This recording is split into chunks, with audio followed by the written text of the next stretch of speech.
ఈ old age home చూసి నాకు కళ్ళు చెమర్చాయండి. చాలా బాధ అనిపించింది. ఈ దృశ్యం నా మనసుకు బాగా కదిలించింది. ఈ వీడియోలో నేను చూసింది, నేను ఫీల్ అయ్యింది మీతో పంచుకోవాలనుకుంటున్నాను.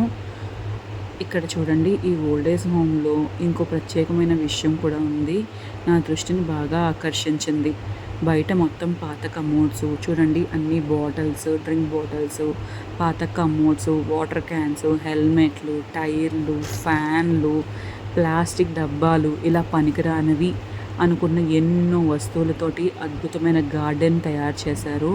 ప్రతి వేస్ట్ వస్తువుని అందంగా మార్చి అందులో మొక్కలేసి వాటిని పూలతో అలంకరించారు. చూసిన ప్రతి ఒక్కరూ ఆగి ఫోటోలు తీసుకునేంత అందంగా ఉంది.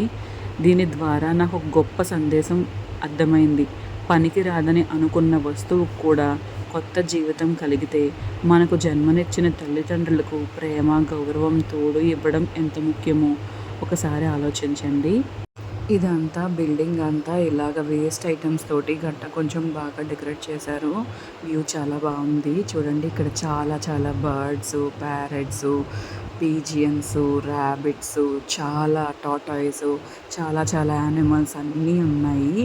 వాటిని కూడా పెంచుతున్నారనమాట. ఇది ఆఫీస్ రూమ్ చూడండి. అక్కడ పెద్దవాళ్ళకి చేతికర్రలు అవన్నీ కూడా అక్కడ అలా హ్యాంగ్ చేశారు. చాలా బాగుంది.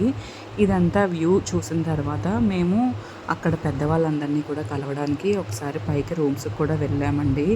అక్కడ వాళ్ళందరినీ చూశాక నాకు చాలా బాధ అనిపించింది. ఎవరికి పరిస్థితి రాకూడదు అని అనిపిస్తుంది. అక్కడ మనం చిన్నప్పుడు మన అమ్మ నాన్నని మన కోసం ఎన్నో త్యాగాలు చేశారండి. మనం ఒక్కసారి నవ్వితే వాళ్ళు సంతోషపడతారు కదా. మనకు చిన్న జ్వరం వచ్చినా రాత్రంతా నిద్రపోకుండా మన దగ్గరే ఉంటారు. మన భవిష్యత్తు కోసం తమ కోరికలను కూడా పక్కన పెట్టేస్తారు. కానీ కాలం మారుతుంది, పిల్లలు పెద్దవాళ్ళు అవుతున్నారు, బాధ్యతలు పెరుగుతున్నాయి. కొన్నిసార్లు పరిస్థితులు, మరికొన్నిసార్లు నిర్లక్ష్యం, చివరికి కొంతమంది తల్లిదండ్రులు ఓల్డ్ ఏజ్ హోమ్లో కూడా జీవించాల్సిన పరిస్థితి వస్తుంది. నన్ను అడిగితే వీలైనంత వరకు పెద్దవాళ్ళతో ఎప్పుడూ టైం స్పెండ్ చేస్తూ, వాళ్ళని కాసేపు నవ్విస్తూ, వాళ్ళతో మాట్లాడుతూ, వాళ్ళని జాగ్రత్తగా చూసుకోవాలండి. వాళ్ళు చెప్పే చాలా విషయాలు మనకి చాలా ఉపయోగపడతాయి. మన పిల్లలకి కూడా చెప్పాలి. తాతయ్య నానమ్మలతోని, అమ్మమ్మ తాతయ్యలతోని టైం స్పెండ్ చేయాలి. వాళ్ళు చెప్పే విషయాలన్నీ మీకు చాలా విషయాలను తెలియచేస్తుంది అని వాళ్ళకి చెప్పండి. అప్పుడు వాళ్ళను కూడా అన్నీ తెలుసుకుంటారు. ఇలా నేను ఆ ఓల్డ్ ఏజ్ హోమ్లోకి వెళ్ళిన తర్వాత చూడండి, ఎంతమంది జనాలు ఎంతమంది ఉన్నారో. వాళ్ళందరినీ చూసి చాలా బాధ అనిపించిందండి. అక్కడున్న చాలామంది పెద్దవాళ్ళు, వాళ్ళందరి కళ్ళల్లోనూ ఒకటే ఒకటి కోరిక అనిపించిందండి. అది డబ్బు కాదు, ఆస్తి కాదు, తమ పిల్లల ప్రేమ, ఆప్యాయత.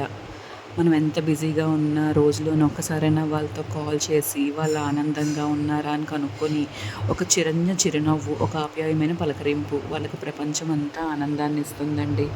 వేస్ట్ వస్తువులను రీసైకిల్ చేయడమే పర్యావరణానికి మంచిది. కానీ మన బంధాలను కూడా ప్రేమతో, ఆప్యాయతతో మళ్ళీ కొత్తగా మార్చుకోవడం మన సమాజానికి ఇంకా మంచిది.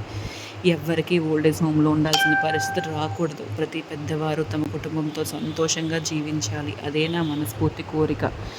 ఈ వీడియో మీ హృదయాన్ని తాకితే తప్పకుండా లైక్ చేయండి, షేర్ చేయండి, సబ్స్క్రైబ్ చేయండి. ఓకేనండి. Bye bye. See you in next video.